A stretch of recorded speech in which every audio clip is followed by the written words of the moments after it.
இப்ப நடந்த விஷயத்தோட சீரியஸ்னஸ் உனக்கு தெரியுதா? இந்த நேரத்துல ராதிகா மட்டும் வந்திருக்கலனா என்ன நடந்திருக்கும்? எதுவுமே முக்கியம் இல்ல. வீட்ல என்ன நடக்குது, அப்பா அம்மா எப்படி இருக்காங்க, பசங்க எப்படி இருக்காங்க, அம்மா நல்லா இருக்காங்களா, அப்பா நல்லா இருக்காங்களா, இது எதை பத்தியும் கவலை இல்ல. இவனுக்கு யாருங்க அம்மா?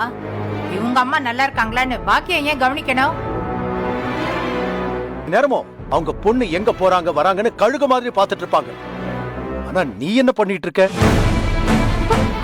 எந்த நேரம் பார்த்தாலும் வேலை அப்படிதானே சுத்திட்டு இருக்க. அது மட்டும் இல்லாம பேக்கரியில உட்கார்ந்து ஊர்க்கதை பேசிக்கிட்டு இருக்க. இதுக்கு இப்ப அம்மாவை கத்திட்டு இருக்கீங்க? ஏய், சம்பந்தப்பட்டது ஏன் பொண்ணு, அத பத்தி நான் பேசுவேன். அவளுக்காக நான் பேசதான் செய்வேன். எல்லாம் வெளியே எங்கயாவது போய் கத்துங்க, எங்க வீட்டுல கத்தாதீங்க.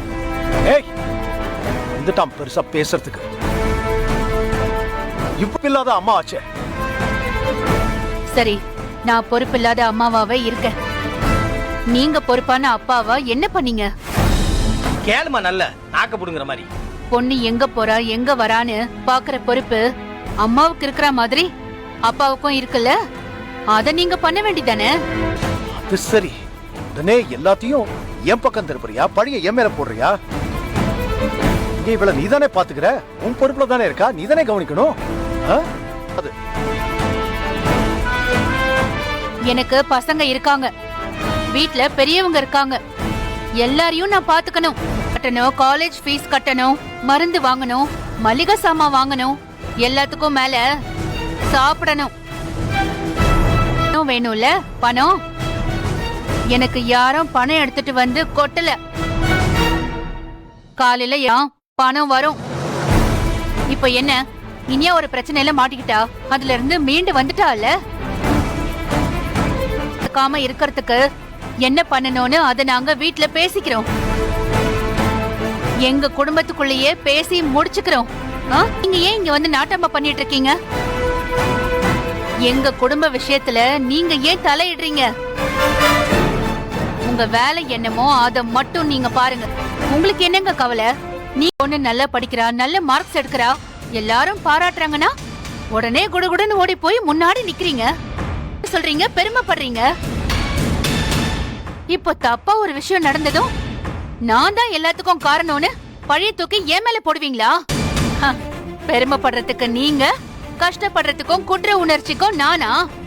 நல்லா இருக்குங்க, நல்லா இருக்கு. ரொம்ப ஓவரா பேசுற. டேய், அவ கரெக்டா தான் பேசுறா. பெருசா மேடல் நின்னு பேசுற மாதிரி பேசுவா. நீங்க எல்லாரும் பார்த்து ரசிச்சு கை தட்டுவீங்க. அதெல்லாம் கேட்டு நான் போணுமா? போதும், நீ இனியாவை வளர்த்ததும் போதும், அவளை பாத்துக்கிட்டதும் போதும்.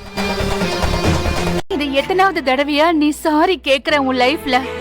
ஆனா இது கடைசி. இதுக்கப்புறம் நான் இப்போ ஒரு தடவை விரல வச்சு சூடு வாங்கியாச்சு. இனிமேலாவது புரிஞ்சுக்கோ இனியா. இப்பவும் புரிஞ்சுக்கலனா அது உனக்கும் நல்லதில்ல, உன் கூட இருக்கிறவங்களுக்கும் நல்லதில்ல. யோசிச்சு பாரு, அப்பதான் நான் சொல்றது சரின்னு உனக்கே தெரியும். சரி, படுமா.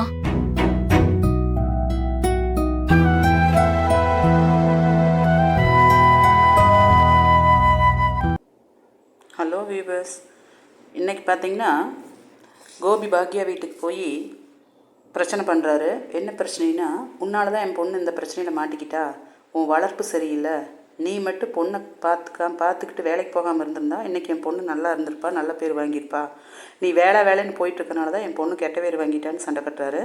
அதுக்கு பாக்யா, ஏன் நான் அந்த பொறுப்பு அப்பாவுக்கு இல்லையா, அம்மாவுக்கு மட்டும்தானா? என் பொண்ணு நல்ல பேர் வாங்கினா அப்பா நன்னாட்ட அப்படின்னு சொல்லி பெருமைப்பட்டுக்கிறீங்க, கெட்ட பேர் வாங்கினா அம்மா வளர்ப்பு சரியில்லையா?